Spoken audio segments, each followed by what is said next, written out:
Greetings, eaters. Welcome to my kitchen in sunny Las Vegas. I want to make a couple of things today. One of them is something that you're probably going to use with a lot of dishes. That's my roasted red potatoes. Actually, they can be red, they can be yellow, they can be these little mini potatoes here if you like. But in any case, potatoes are a great dish. This goes well with any kind of roast. You can eat it with prime rib, you can eat it with just a regular roast beef, you can make it with chicken, you can make it with pork chops. These potatoes are really great, but a lot of people ask me for the recipes for these over the years, so I'm going to share that with you right first up here, because I will suggest this to pair with a lot of things that I teach you to cook as you are cooking with the Obesity Sherpa. Shoes must not be neglected, so we're going to go ahead and take a look at what shoes we're featuring today. Today's shoes are classic Converse Cons high tops, like Magic Johnson would have been wearing back in the day. We've got a bag of these mini creamer potatoes. We're going to cook them on a cooking sheet like this. You heat your oven up to either 400 or 425, depending on how quickly you want them to cook. And you slice these potatoes in half, put them on the tray, you roast them for about 25 minutes or so, then you kind of give them a stir, you brush them with olive oil, and then you season them with something. I suggest powdered ranch dressing, because powdered ranch dressing is the best. And then we're going to pair that with some nice T-bone steaks here. Pick these up at, I believe, Albertsons, on sale this week. So we're going to start by chopping up our potatoes.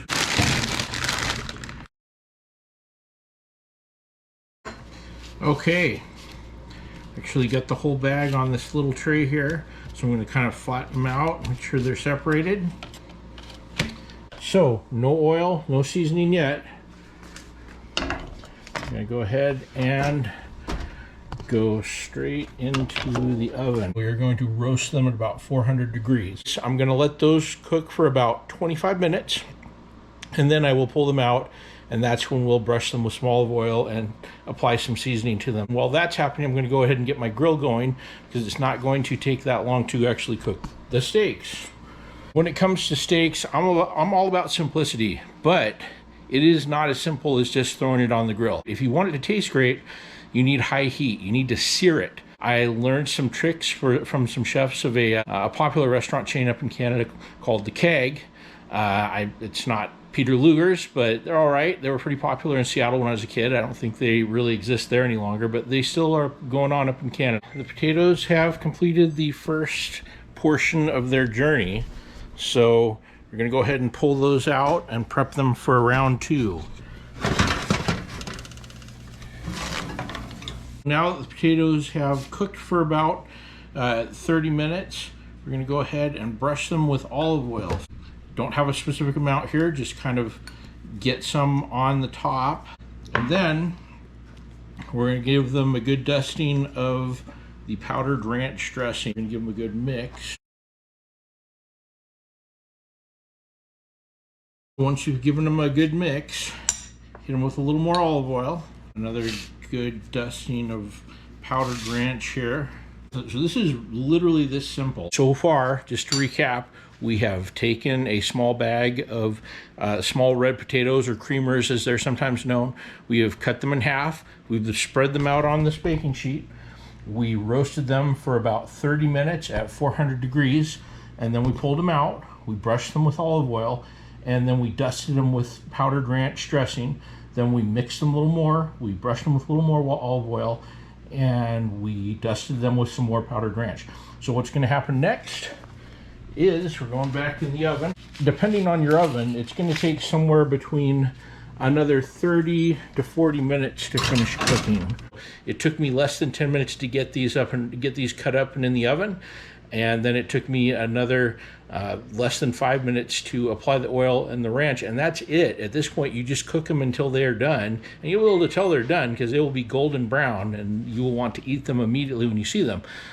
And the steaks are sitting out here, by the way, because the best way to cook them is to let them sit here until they hit room temperature. It'll be easier to cook them. So we're at room temperature now, so we're going to go ahead and go put those on the grill. What you want to do to prep your grill is light it up, turn the temperature all the way up, and let it heat up for about 10 minutes. Okay, for the next step in the process, we're going to prepare some butter to use to cook the steaks with. You can use olive oil for this. You can use cooking oil. You can use margarine. I like butter.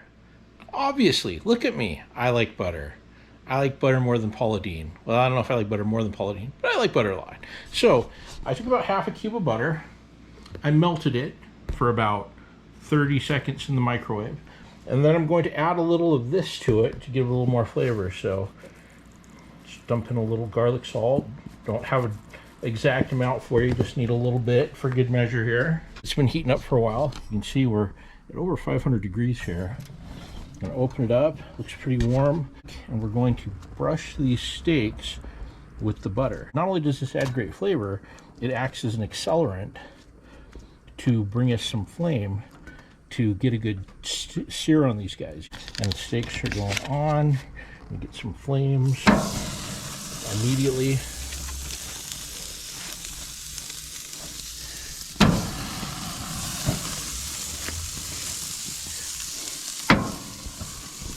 Okay, so we're gonna let these sear for 1 to 2 minutes. We'll come back and flip them. It's been a couple minutes. You can see it flaming up here. So what we're going to go ahead and do is hit them with some more butter. I've been cooking for about just over 2 minutes right now.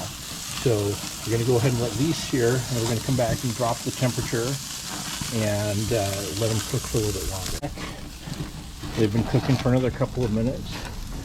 So this time around, we're not going to brush them. We're going to turn down the heat. We've been at full high heat, so we're turning it down to low on the grill, and we're going to flip it over this way so that we get nice grill marks. We're going to go ahead and brush them now as they cook. So now we're into the flavor side of it, not just the accelerant. So brushing with the butter and the garlic salt mix. Now we're going to dust them with some seasoning. And what seasoning we're going to use? Well, it's always got to be Johnny's, my favorite. Just coarse ground black pepper. That's it. And we'll go ahead and let these cook for probably about 3 minutes like this. And I'll come back and flip them. So depending on how you like your steak, I like mine kind of medium rare, more on the rare side. But if you like it well done, you're gonna want to cook it longer.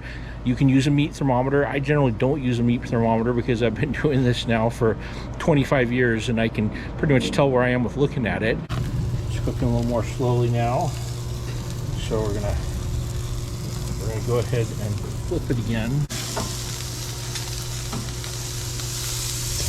Okay, these are looking very nice. So now we're going to go ahead and give them one last brush of butter.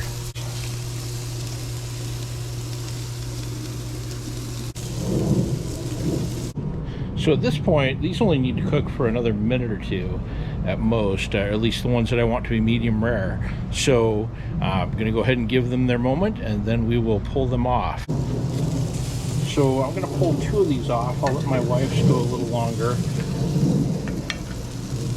I'm not going to eat 2, but I don't want it too done if I'm going to have to warm it up tomorrow.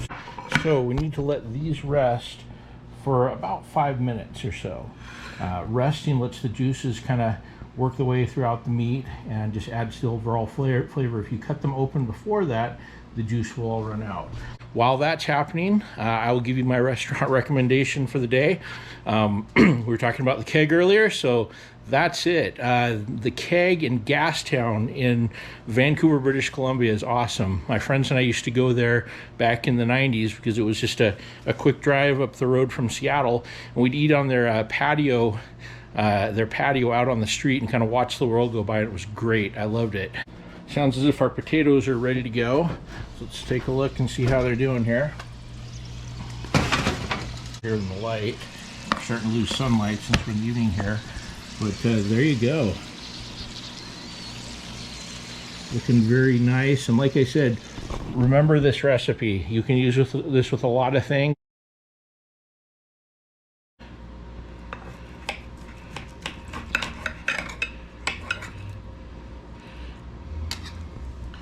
All right, there you go. So this is my wife's. You can tell it's a little more medium. It's kind of just slightly pink in the middle. But there you go. Total grill time for this was probably 10 minutes or less. But in any case, if you like yours medium, there you go. And as I said, I like mine a little more bloody, but I know that isn't to everyone's taste. So there it is. Another great dinner option from the kitchen of the Obesity Sherpa. Please share this video with all of your friends on all of your social media platforms.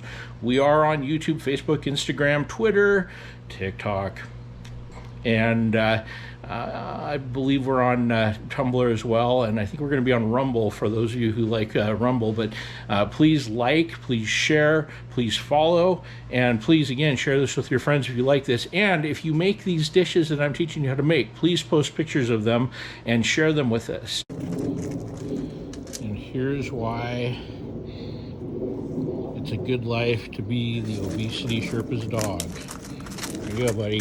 Enjoy.